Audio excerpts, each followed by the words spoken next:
Hey Harry, today I want to review and dive deeper into the topic of functions.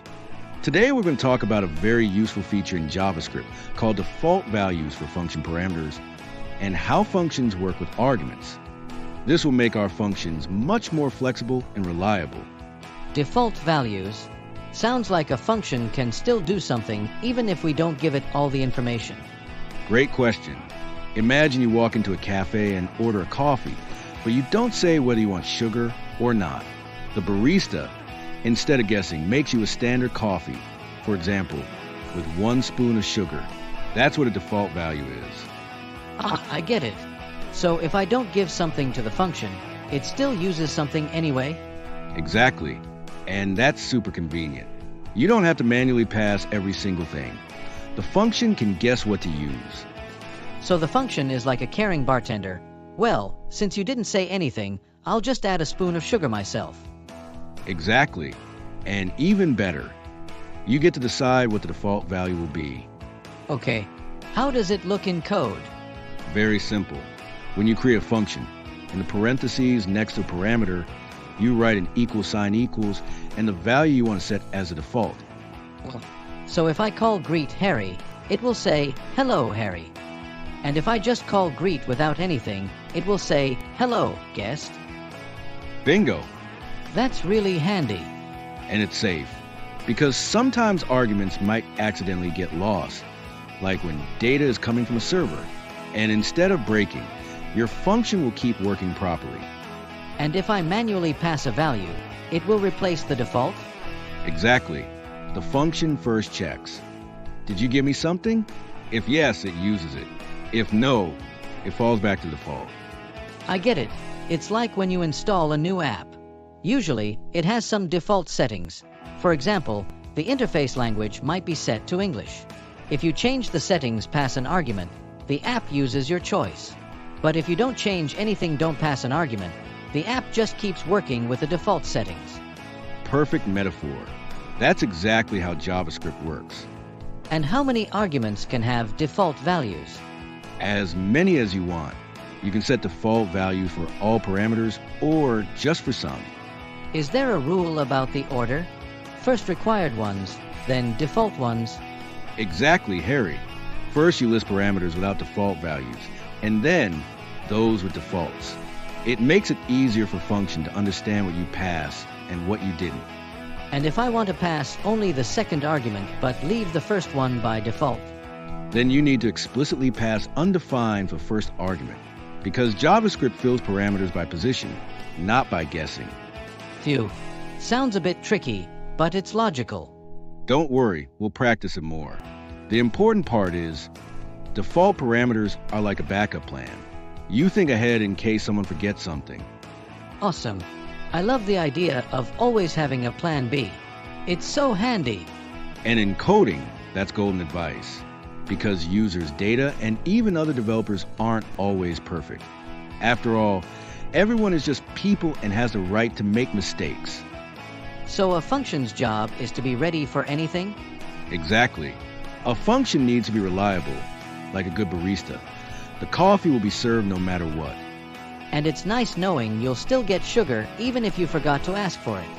Haha, yes. Great summary. Now you definitely know how functions work with arguments and default values. But I still have some interesting information for you. Alright, Harry, now that we understand default parameters, let's dive into something else functions can do. There's a little secret hidden inside every regular function. A secret? Sounds mysterious. Haha, it's not that scary. When you call a regular function, JavaScript automatically creates something inside it called arguments. Wait, even if I don't define any parameters? Exactly. Even if your function doesn't list any parameters. If you pass something when calling it, JavaScript stores it inside arguments. So, every function gets a little box where all the past values are placed? That's the perfect way to think about it. Imagine the function has a magical backpack.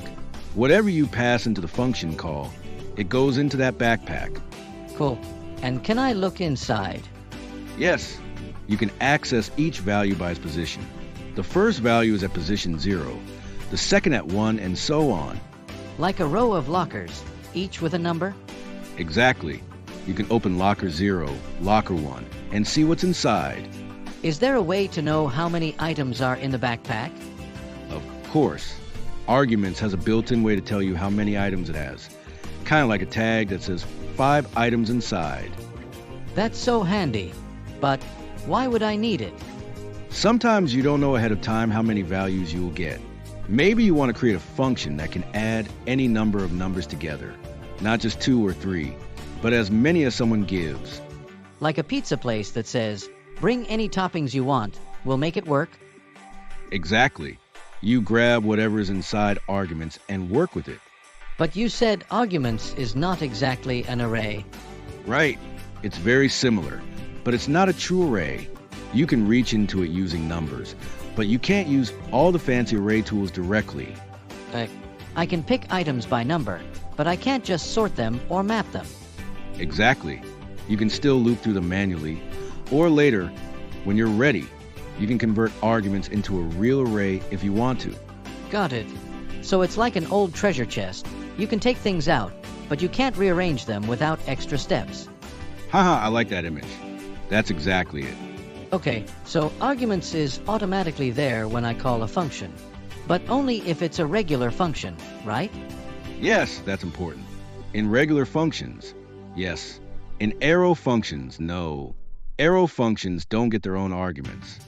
Wait, so if I write an arrow function and try to look inside arguments, it's just not there? Exactly. It will either give you an error, or worse, pull arguments from somewhere else, which will be confusing. Got it. So if I want to grab all the past values safely, I stick with regular functions. That's the smart way. And it's another reason why understanding function types matters. Is it a good idea to rely only on arguments? Not always. It's best to declare clear parameters when you know what you expect. That way, your code is easier to read and use. Like writing a grocery list before shopping, instead of guessing later what you need? Exactly. Clear is kind. Arguments is powerful, but it's better as a backup, not the main plan. This makes sense. It's like planning ahead, but being ready for surprises. Perfect summary, Harry. You're thinking like a true developer. Okay, I'm excited to try writing functions that can catch different numbers of arguments. And you will.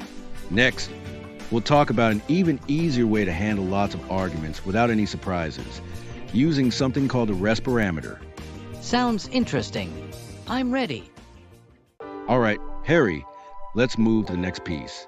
We've talked about arguments, but now, let's meet something even cooler and cleaner, the rest parameter. Rest, like taking a nap? Haha, not exactly. In JavaScript, the rest parameter is a way to catch multiple values into a single, neat bundle. A bundle? Sounds cozy. It is. Imagine you're throwing a party. People bring different snacks, chips, cookies, candy. Instead of grabbing them one by one, you just spread out a big blanket and catch all the snacks at once. That's a cool image. So in functions, rest is like the blanket? Exactly. When you define a function, you can use 3 dots. They tell JavaScript. Take whatever extra values come in and pack them together nicely. Wait, didn't you say no special symbols? Don't worry, we won't dig into the symbols yet. Just remember, when you want to say, grab the rest of the things, JavaScript understands it. Got it. So it's like giving the function a big bag to collect extra stuff? Perfect. Here's an example. Imagine you want to greet a group of people. Instead of writing a separate name for each person, you can simply gather all their names into one bundle. So even if I don't know how many guests will arrive, I'm ready? Exactly. The function will catch all the names, no matter how many, and you can loop through them or use them however you want. That sounds so much cleaner than arguments. It is, because with rest parameters, you're clearly telling the function, look, from this point on, just pack everything into one group. And that group is like a real array. Yes, unlike arguments, the rest parameter creates a real array, which means you can use all the handy tools. Looping, sorting, mapping, whatever you like. Nice. So rest is a super upgraded version of arguments? You could say that. It's the modern, elegant way to handle flexible numbers of arguments. Are there any rules when using it? Good question. There's one important rule. The rest parameter must be the last one in the function's list of parameters. Why? Because it grabs everything that's left. If you put in the middle, JavaScript wouldn't know where the rest stops and the next specific parameter begins. Makes sense. First specific things, then the open bag for the rest. Exactly. Imagine a checkout line. First, you pay for your fixed items. Then the cashier gives you a bag and says, "Throw anything else you find in here." Haha, great image. And what if nobody passes anything extra? No problem. The rest parameter will just be an empty group. Ready but empty. So it's very safe. Super safe. It's one of the reasons why rest parameters became so popular. All right. Let me see if I understand. Default parameters are for setting safe starting points. Arguments is the secret backpack, and rest is the cozy blanket for extra things? Harry, you nailed it. Awesome. I feel like functions are not so scary anymore. Actually, they're kind of cool. Because they are. Functions are your best helpers when you start building real programs. They save time, make code clear, and handle surprises easily. Okay, I'm definitely ready to practice now. Can't wait to write some functions with flexible arguments. Perfect. Let's build smart, flexible code, one step at a time. Want to become a great full-stack developer? Lack of theoretical knowledge? English language practice? Subscribe to our channel. There's a lot of interesting things for everyone. Support our channel by subscribing, liking, or commenting. It's free, and we will continue to delight you with interesting information.